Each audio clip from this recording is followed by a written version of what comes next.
Baik, perkenalkan nama saya Cel Chandra. Saya adalah seorang mahasiswi semester 5 jurusan Desain Komunikasi Visual di Universitas Multimedia Nusantara.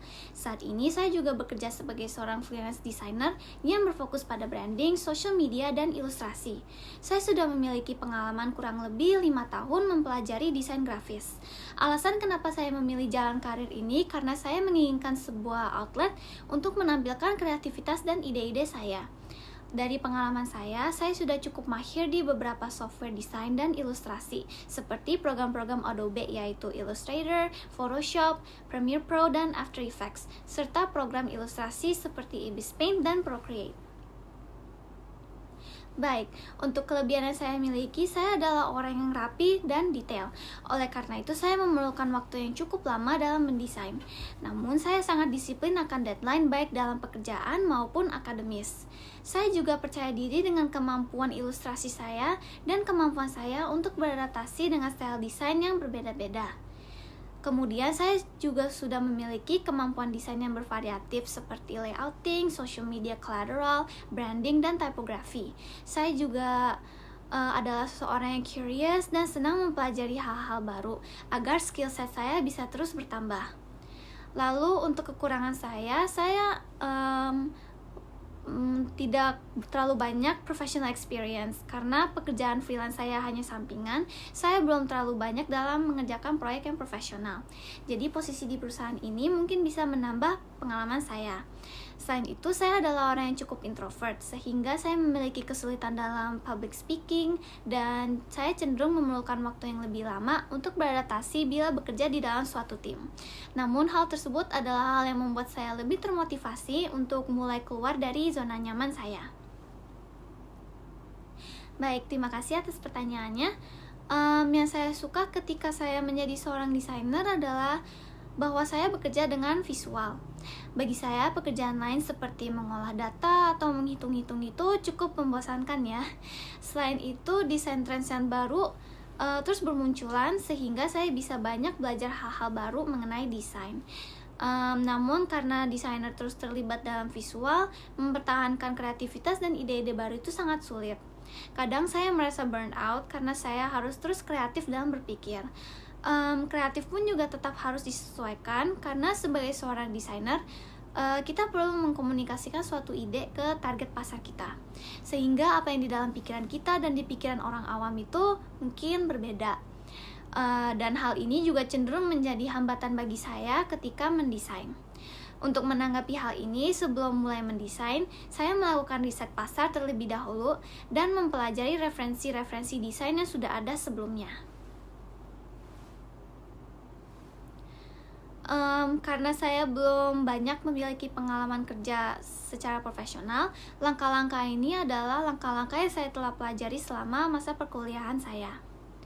Pertama-tama, saya akan melakukan riset terlebih dahulu mengenai background klien dan target pasar yang ingin dicapai.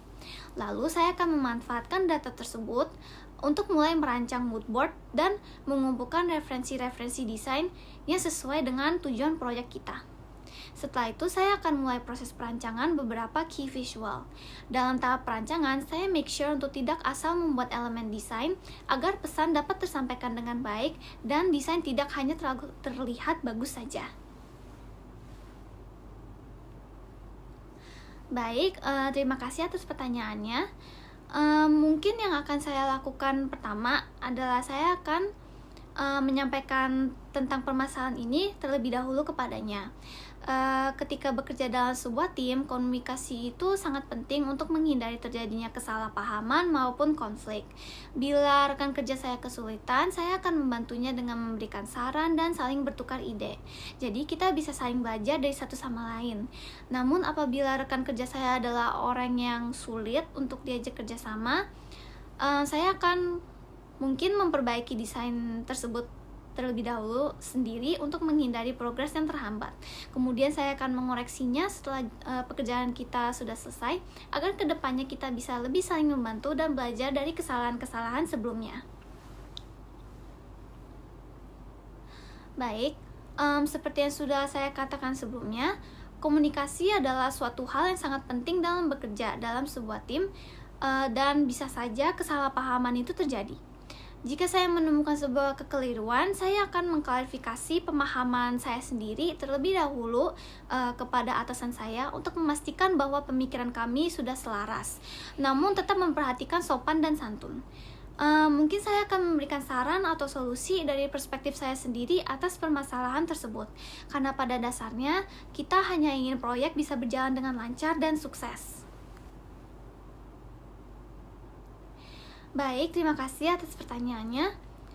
Pengalaman saya dalam sebuah proyek freelance sebelumnya, saya berhadapan dengan klien yang bisa dibilang cukup labil. Setiap minggunya ia mengubah banyak desain dari brief yang sudah ditentukan di awal. Awalnya saya hanya mengikuti keinginannya saja karena kesalahan dari saya sendiri tidak membuat perjanjian di awal mengenai jumlah revisi. Namun setelah selang beberapa hari dan kita masih belum ada progres sama sekali, akhirnya saya memberanikan diri untuk lebih voice out my opinion. Akhirnya setelah bertukar ide dan menemukan jalan tengah, proyek dapat diselesaikan dengan baik. Hal ini menjadi pembelajaran bagi saya untuk mulai membuat perjanjian atau kontrak kerja sebelum menjalankan sebuah proyek untuk menghindari adanya eksploitasi maupun permasalahan baik dari kedua belah pihak.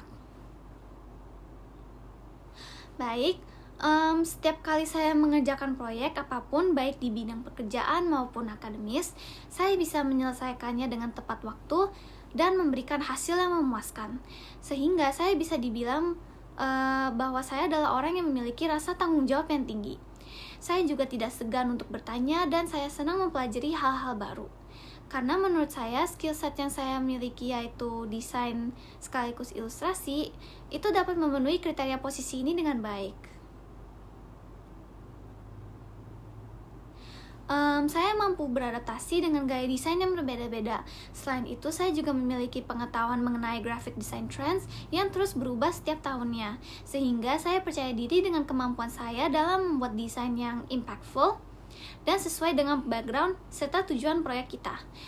Saya juga memiliki pengalaman dalam menyusun dan membuat ide, konsep, dan key visual untuk media-media promosi di bidang-bidang yang berbeda. Bidang-bidang yang saya sudah tackle sebelumnya itu ada fashion dan food and beverage. Rencana saya saat ini adalah untuk menambah pengalaman pekerjaan saya, serta memperbaiki segala kekurangan yang saya miliki seperti ketika bekerja di dalam tim, dan mungkin meningkatkan leadership skill saya dan public speaking. Saya berharap di kedepannya saya bisa berperan dan berkontribusi dalam pembuatan proyek-proyek yang mampu memberikan impact yang positif di perusahaan ini. Baik, terima kasih atas waktunya ya.